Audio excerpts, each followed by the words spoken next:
Dogs are good inside. So even if they're difficult, probably because they had a difficult past, not because they have a difficult nature. It's a matter of time for that good to come back out. You're listening to Foster Facts podcast, where we share stories from foster to inspire you to foster a pet. I'm Sam from St. Hubert's. And I'm Nicole from Humane Rescue Alliance. Today we have our lovely foster from St. Hubert's, Deborah. Hello, everyone. Deborah, would you like to share a little bit about yourself?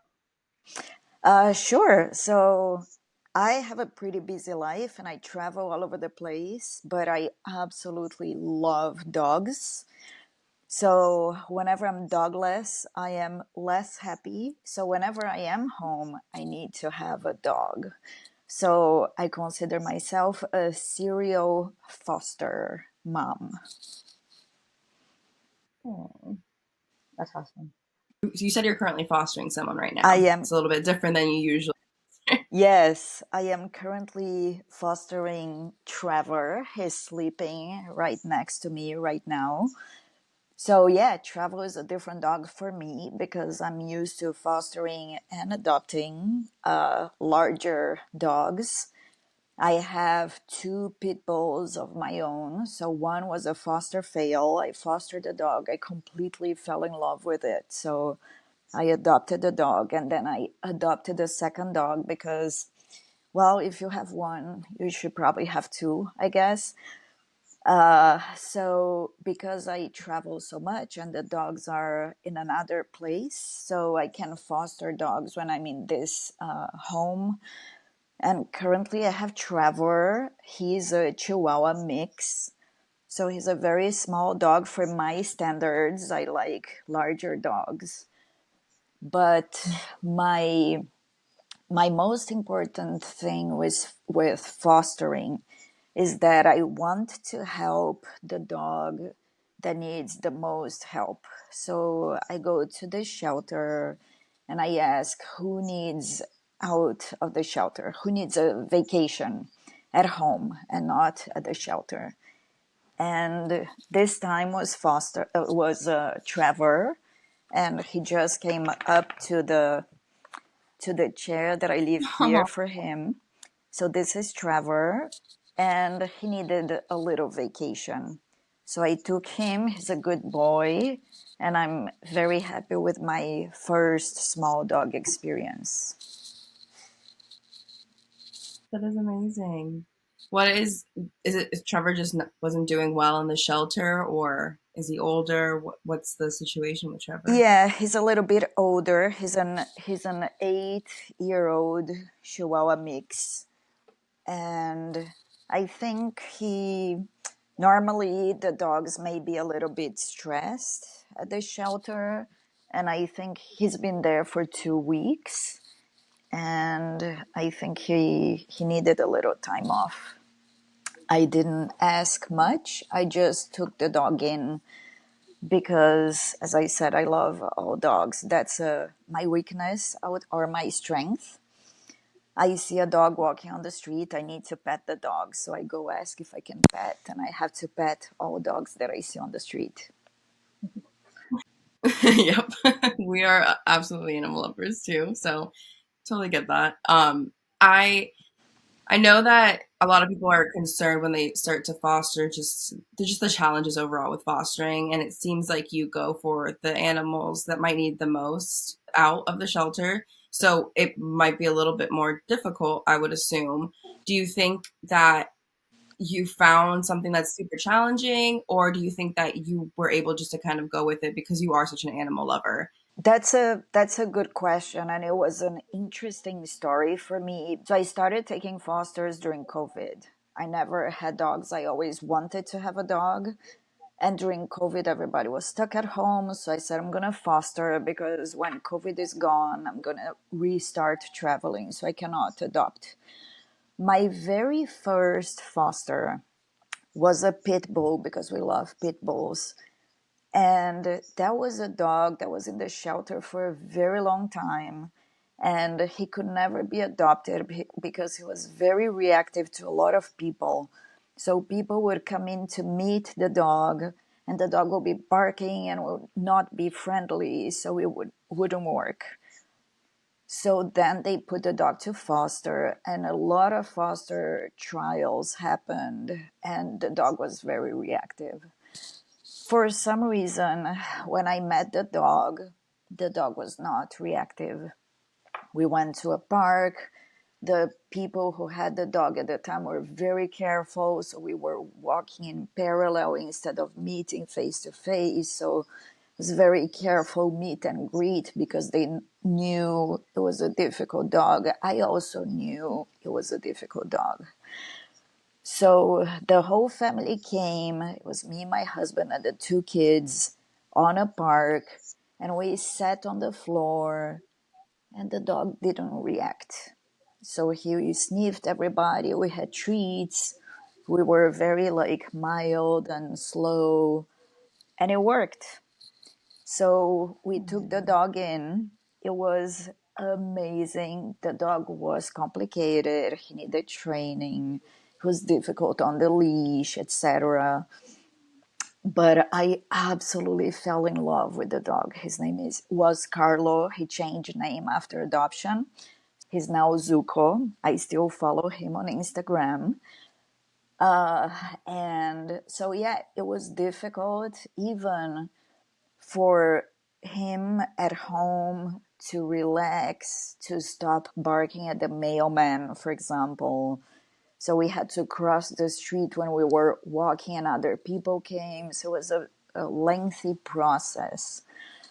But I think what I learned from that is that dogs are good inside. So even if they're difficult, probably because they had a difficult past, not because they have a difficult nature.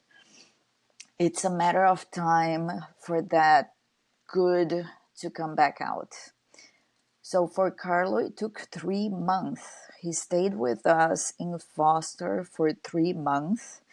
And little by little, very little by little, he changed. He gained weight. He was very thin in the beginning. We went for runs and for walks, and I grew to love that dog. And we finally found a person who was ready to adopt him, who understood the challenges. We met very carefully on a park, and they matched, and he was adopted, and it's a successful story. I miss him always. I'm still looking at his profile on Instagram. But that was a very long answer to your question that No, I take. it just Yeah, sounds I take. like the patience. That's what it sounds like. It's patience, and you being a seasoned foster, it's you have that confidence of that it will work out, and they're not going to be always exactly how they are at the shelter. So that's amazing that you were so Yeah. and open to that. That's awesome. And remember, that was my first foster. So I was Okay. not a seasoned foster at that time. Now I consider I am because I had several dogs, easy and difficult. I love all of them. But that was my very first dog, and it was a very difficult dog. But when like you said, the dog in foster is very different than the dog in the shelter. And Ladybug, who's a recent foster of mine who was successfully adopted, she was also a difficult dog, and she was in the shelter for a long time.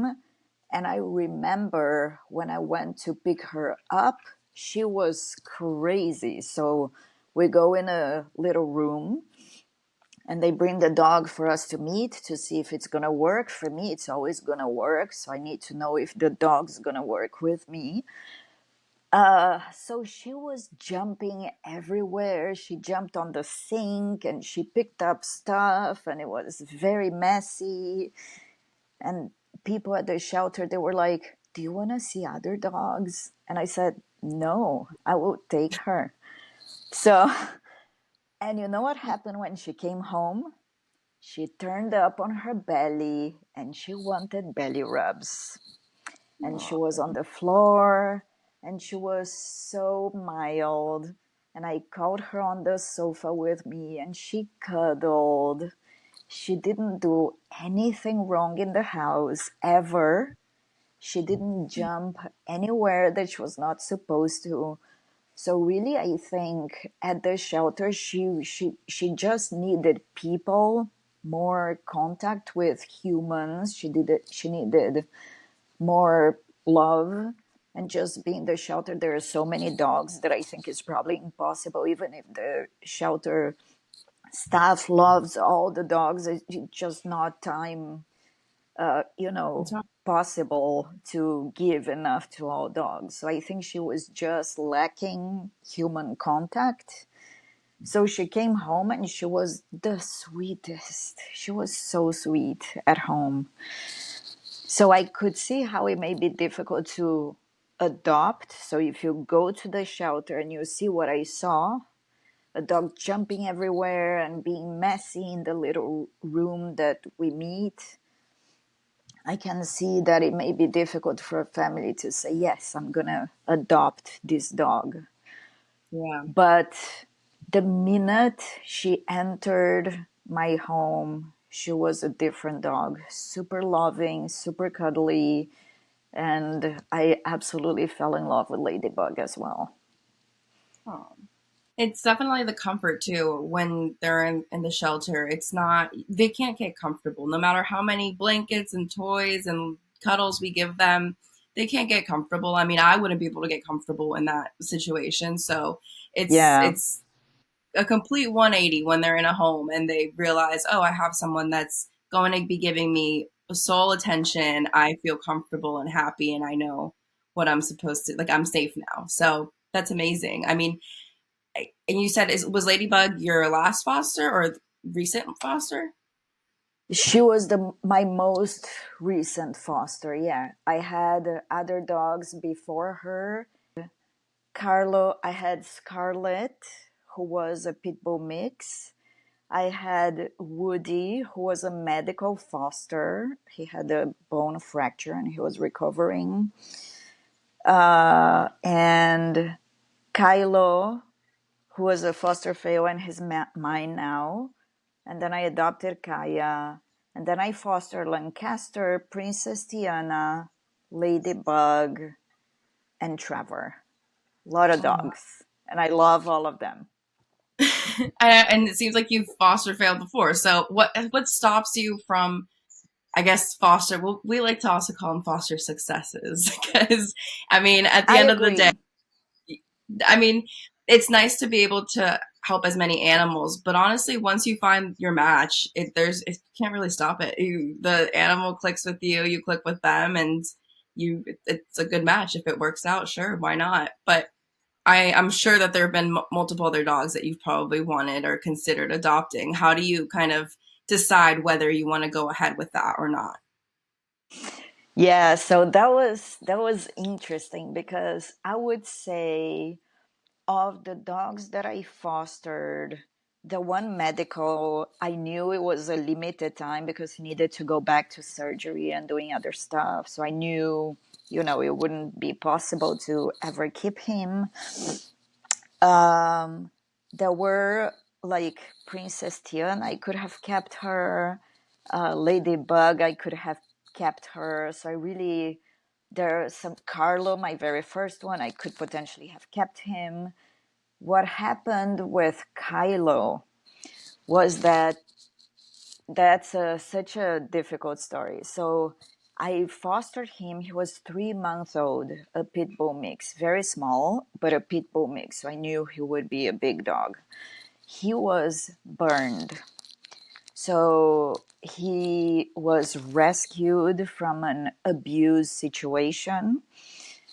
And so I took him with a wound that was open on his back.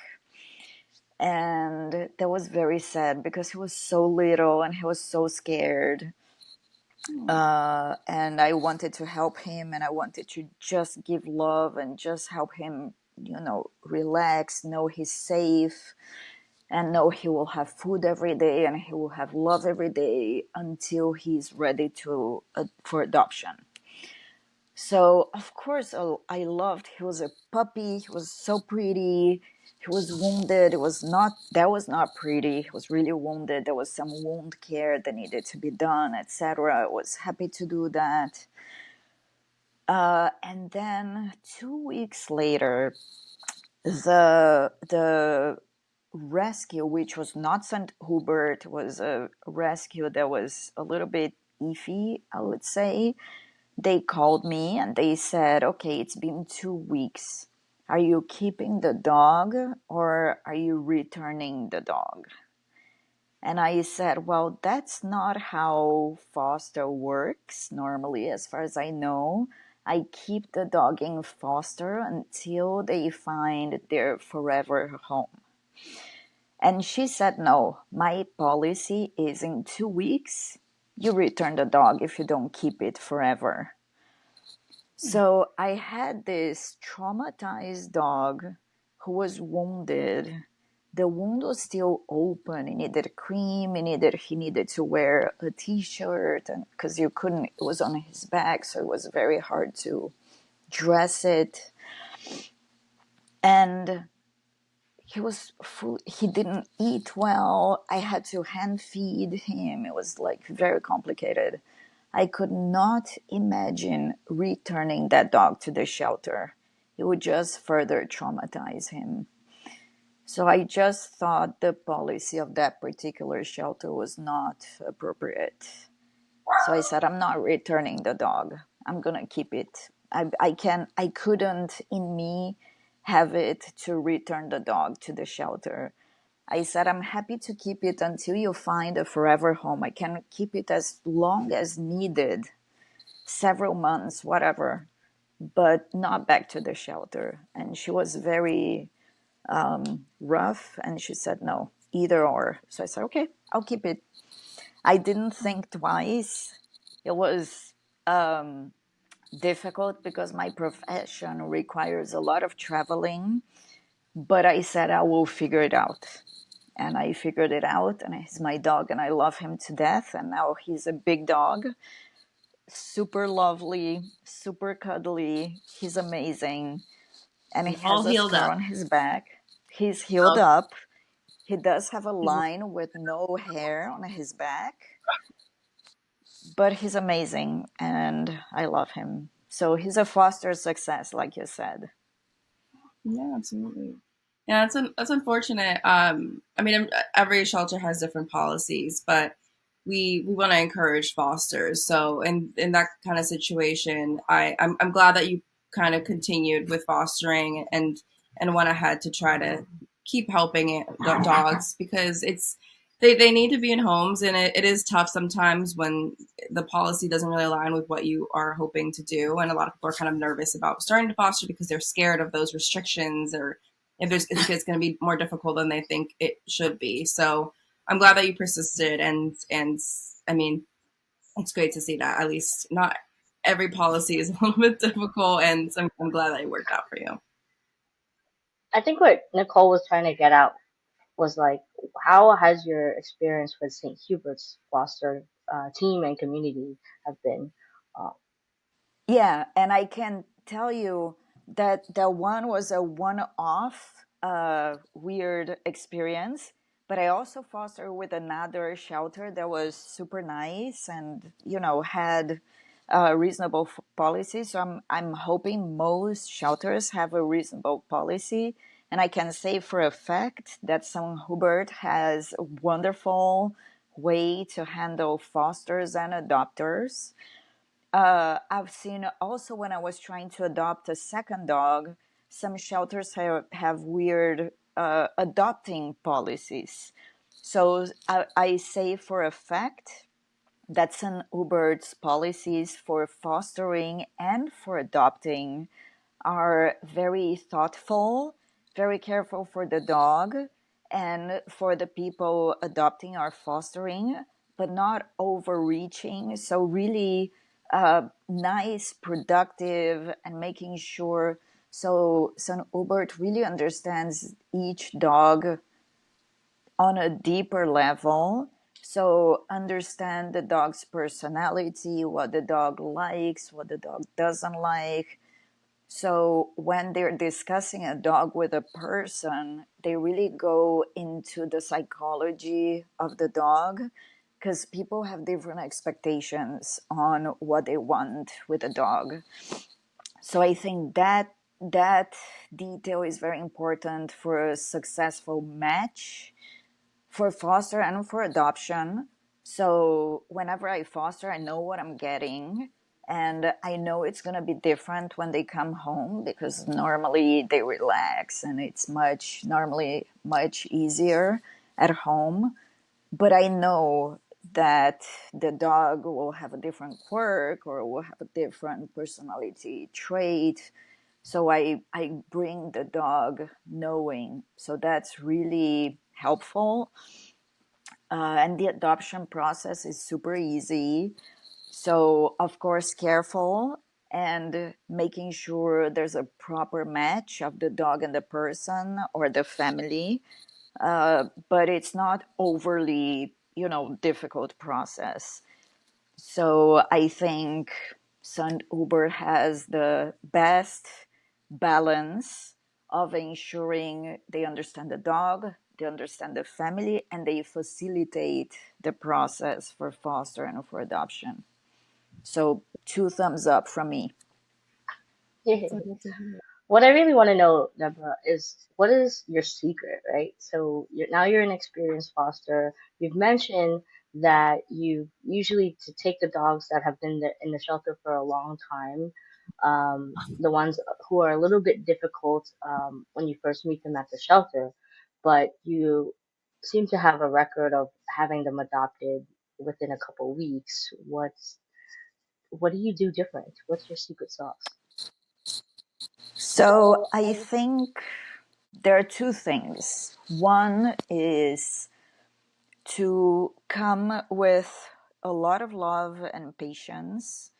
So, to understand that the dog will have a personality, it may not be perfect. I'm not perfect. So, why would I expect the dog to be perfect, right? So, understanding that the dog will come with personality and they may bark at something, you need to understand. You need to try to, with love and understanding, see what's happening. If it needs to be adjusted, adjust carefully, and, just be mindful and give a lot of love. So that's one of the things. Let the dog relax. The dog really changes in a couple of weeks. So they relax, they become more playful, they eat better. So it's a whole transformation in foster. So this is one of the things. The other thing, I think social media helps. So I post pictures and videos, and all dogs are very cute. So if you take nice pictures and nice videos, it does help putting the word out that there's a dog that is in foster. So I think also for people to understand that dogs in foster, they are being loved and treated. So posting about it. I did have one dog that was adopted by a friend of mine. So they came home and saw the dog, and then they came home again and they saw the dog again. And it started growing on them like, this dog is really nice and really cute. So they ended up adopting the dog. So that was fantastic for me. So I know who adopted the dog. And I have news. The dog is growing. It was kind of a puppy, and now the dog is big and grown. That is Princess Tiana. So it's having a network on known people around or in social media to talk about the dogs. I talk a lot about fostering. There's another person that comes home a lot that is thinking about starting fostering. So really putting the word out among friends and family and on social media helps getting dogs adopted. I know a lot of people might find that they might find the social media aspect a little daunting, thinking about kind of promoting their foster animal. do you think that you have enough resources and you're able to? Because I know that usually, at least Sam and I, with social media, we do our very best to fulfill all the requests, and we get in, hey, like this dog is really struggling, and they give us information, either whether it's a foster or the staff, and we do try to help with highlighting the animals that we see that really need that push. Do you feel like you have enough resources? How do you kind of go about social media? Do you feel like you're social media or tech savvy, or how does it feel for you? That's a lot. Well, in my foster and adopting life, I built an Instagram following. So I have 5,000 followers on my dog account. That just happened naturally. I don't promote anything, or it's just I follow dogs and people follow me. So there's a lot in the foster and adopting community that we all follow each other. We all share dogs, and so there's a lot of that. Um, I know that Lancaster was adopted from seeing him on Facebook on St. Hubert's account. So not only my Instagram account, but also St. Hubert's social media presence helps. So it's not one thing that one person will do alone. It's really kind of it takes a village. Yeah, I just want to make sure that people know that there is going to be support. So I know a lot of people are a little bit nervous about fostering because again, the whole process just seems a little scary if you've never done it before. And then the idea of promoting your dog or your animal to get them adopted, that seems like a lot. And sometimes people, I mean, you're amazing and you'll go and grab a dog that's maybe not doing so well in the shelter or it doesn't present that well in their kennel. So it's kind of working through that. So it's definitely good to know that there is some the resources and you wouldn't be alone. You're not alone just trying to get this dog adopted. We have a whole team trying to help you with that. But Yeah, I would add that if somebody that is not very experienced in fostering wants to foster, it can be simple. So you don't need to take the most difficult dog like I do, and you don't necessarily need to have 5,000 followers on Instagram. You can just go to the shelter. You're going to have a lot of dogs that are amazing and who are looking for love, that need to be fostered. So you can take a dog to foster. If you can post, you post. If you cannot, send Uber. It will be behind you doing that job on the background.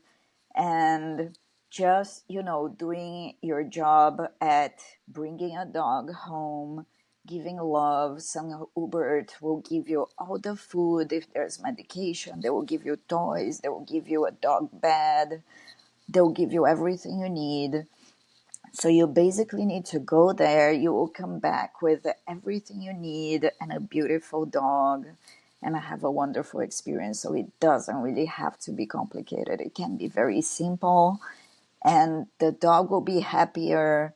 And I can almost 100% assure people that people will be happier at the end of the foster. Hopefully the dog will be adopted, so that's a very happy outcome where the dog will be happy, the family will be happy, and the rescue will be happy. Well, I don't think there's anything we can add to that because that was a nice, happy summary to this experience. But thank you for joining us, Deborah. Thank you for having me. It's a pleasure. So this has been Foster Facts with Sam from St. Hubert's. and Nicole from Humane Rescue Alliance. We hope this inspires you to foster.